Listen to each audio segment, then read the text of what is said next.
The majority of Americans want Obamacare repealed, but the liberal media continue to promote it. They're pushing a left-wing agenda and calling it news. It's time the liberal media tell the truth. Go to tellthetruth2010.org and join the fight.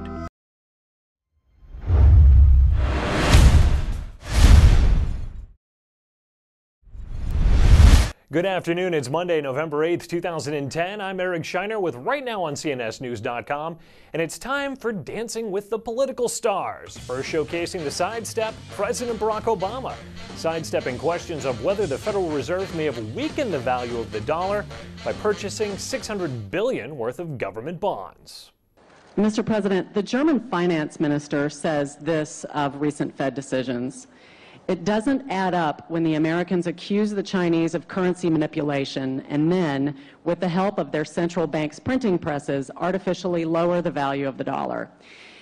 Might this in fact look hypocritical to other world leaders as you head to the G20 to talk about this and other issues? How do you address it? And do you expect support from the Indian government and your press to get the Chinese government to appreciate the value of the currency?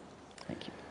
Well, first of all, Christy, as you're aware, the Federal Reserve is an independent body.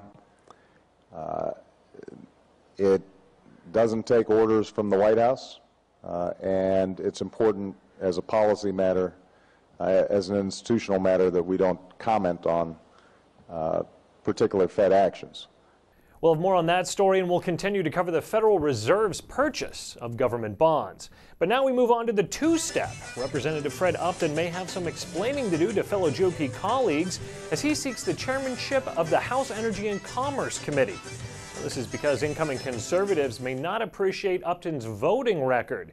As Upton puts his best foot forward to obtain one of the most powerful committee chairmanships, conservatives may pull his dance card, focusing on his vote against extending the Bush tax cuts in 2005, as well as his work on a bill to phase out incandescent light bulbs. Matt Cover takes a closer look at Upton and his political moves. And an invitation to shake your moneymaker. It's a letter that's being sent to supporters by email, and it was sent the day after Republicans swept into the House. Planned Parenthood CEO Cecile Richards used the election results to press for an emergency donation to help fight against, quote, dangerous politicians who oppose women's health and the right to choose, end quote. Email claims that it's the frightening reality that's being faced, and it's only going to get worse. It seems they might have plenty of financial footing, however. According to the last annual report made public by Planned Parenthood, the organization received over $349 million in government grants and contracts. Penny Starr has the details in her story.